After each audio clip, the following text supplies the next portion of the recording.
Yeah, people out here say it's not always easy to report a problem, but with this new maintenance repair hotline, they're hoping to see some changes. Duke health officials say 23% of their employees have not gotten the vaccine. Well, we don't know how much of a raise it will be. We should know that sometime next month. And I just talked to the woman's family. They say that she was actually driving this SUV. They said that she had her 17-year-old grandson with her when they say someone started shooting at them. If you can see, the snow continues to fall here at McDougal Terrace.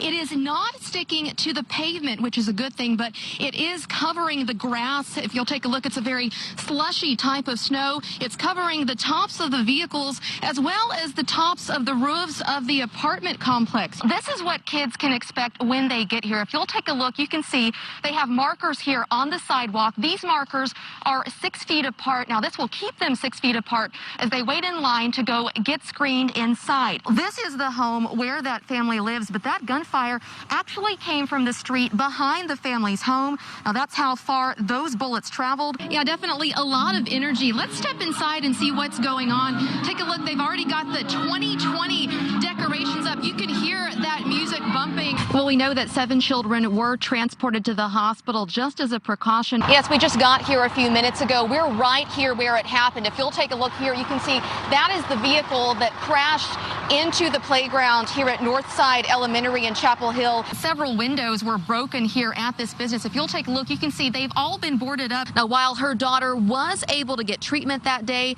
she's urging the city to do something about this problem. Right over here, this is where the lawn starts. You can't even see it, but this is where the grass starts.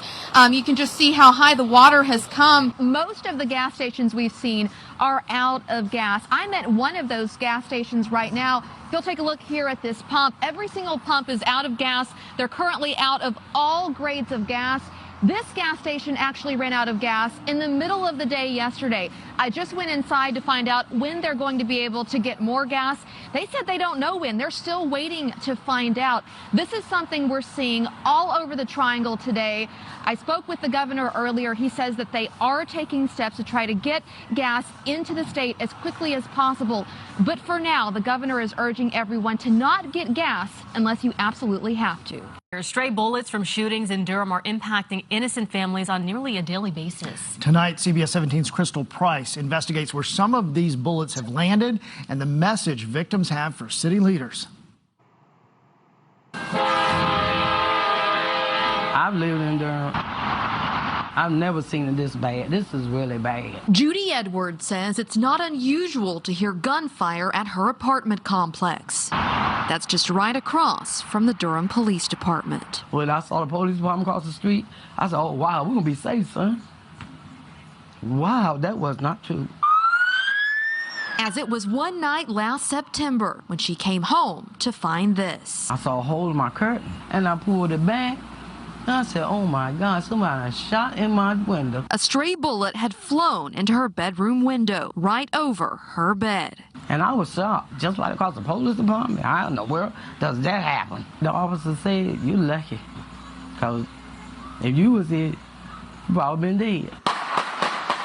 Over the last couple of years, I've reported on dozens of incidents in Durham where stray bullets have hit homes, businesses, and cars. I wanted to find out how many times occupied buildings and cars have been hit by bullets. So I reached out to the Durham Police Department to find out. They told me this is something they don't track. So I did my own digging.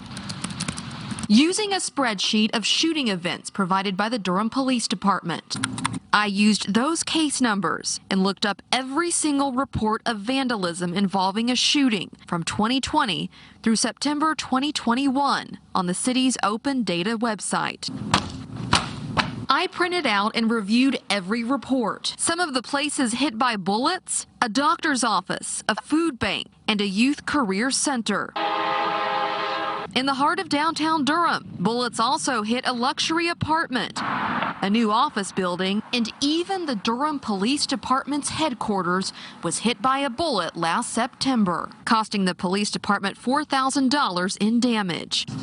None of the reports specify if these were stray bullets or if the shootings were intended. But out of the 467 reports I reviewed, there were at least 11 occupied cars and almost 100 occupied dwellings that were struck by bullets from January 2020 to September 2021. I'm just fearful that we're not doing too much to stop it from happening. Reverend Jerry Christian Jr. shows me 6 bullet holes on the side of Russell Memorial CME Church on South Alston. This one is the one that ricocheted. It damaged the church's internet box, putting them out thousands of dollars. This cannot go on when bullets are hitting a safe haven of God's house. Do you think city leaders are doing enough to address the problem with gun violence in Durham? No. I wish I could say yes. No, we have new officials. The meet and greet is over. It's time to cook the meat and put it on the plate and do what we need to do. This stack is 2020. I took these stacks of reports to Durham City Councilman Leonardo Williams. Until we start to see a decrease in shootings and killings, we're going to keep trying new things. One of the new things City Council is planning to fund is the gunfire detection technology ShotSpotter that alerts police every time there's gunfire, something that's expected to increase response times to shootings. But Councilman Williams says they must also invest in addressing what's causing these individuals to pick up the guns in the first place. I'm interested in a multitude of ideas and solutions that is going to address directly what I have in front of me right now. In Durham, Crystal Price, CBS 17 News. And I have in my hand all of those 467 reports that I reviewed. And it's important to note these are only vandalism cases over the last 2 years. This doesn't include incidents where someone was actually shot. Oh, amazing research, Crystal. Did police have any comments on what they're actively doing to address this? Yeah, police were not available to comment on this, but Chief Patrice Andrews has said before the department has created a centralized unit focused on investigating shooting incidents, and she says it has helped them clear more cases in 2021.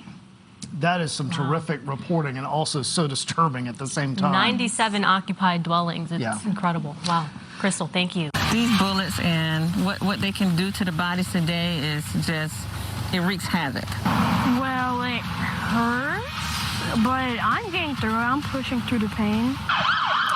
That was 10-year-old Michael, who was shot in the leg by a stray bullet on the way to his grandmother's house back in September. And fast forward to today, and Michael is home recovering after more than a month in the hospital. In a story you'll only see on CBS 17, our Crystal Price was there as first responders in the Bull City welcomed him back with a special parade. As the siren sounds, 10-year-old Michael is speechless. I was very surprised. They showed up very quickly. The 5th grader wasn't expecting Durham police, fire, and the sheriff's office to give him a special welcome home from the hospital. So happy. All for you. It was all for you. But it hasn't been easy for Michael and his mom, Mavis. Back on September 18th, Mavis, Michael, and a friend were all on their way to Michael's grandmother's house when a stray bullet struck their car, hitting Michael in the leg. Well, it hurts, but I'm getting through it. I'm pushing through the pain. After a month and a half in the hospital, he's able to walk again with a walker, and he's going to physical therapy twice a week. These bullets and what they can do to the bodies today is just, it wreaks havoc. Mavis says it's also taken an emotional toll on her family. She's asking that something be done to curb gun violence. And just figure out what can we do as a whole to heal our community, heal our people, get more programs in the community. This is an AR-15. Call of Duty. Yeah, exactly. As for Michael, he's also calling for the violence to stop. Stop shooting people. And I do forgive the man who ever shot me. I want people to be safe. In Durham, Crystal Price, CBS 17 News. Now, the good news is doctors expect Michael to make a full recovery. Former North Carolina Central University employee tonight is accused of embezzling almost $1 million from the university. Her name is Kenya Ward, and she was in court this morning for her first appearance. CBS 17's Crystal Price was the only reporter in the courtroom when she made her first appearance. Crystal, when did all of this start? Well, according to court documents, all of this started back in 2018. That's when authorities say she started taking money from the university bookstore and from the food services department. But after her court appearance today, she told me she's innocent. Is there anything you want to say? I'm innocent. Do you plan to plead not guilty? I'm not guilty. So you didn't do this? No. Do you know why they're saying you did? No. 44-year-old Kenya Ward faces an embezzlement charge and appeared in court this morning. According to the warrant, she worked as a business and technology application analyst, an Eagle Card office manager. The warrant says she embezzled money from the university for more than 3 years and took more than $900,000 from the university's bookstore and the food services departments. No one with NC Central would talk on camera today, but they sent a statement that says they started an investigation after they discovered a misappropriation of funds. They say they have removed personnel and realigned processes. While they think they've addressed all of the issues, they are asking an external firm to recommend additional security measures and procedural changes. And Ward's probable cause hearing has been set for November 23rd. Reporting live in Durham, Crystal Price, CBS 17 News. All right, Crystal, thanks.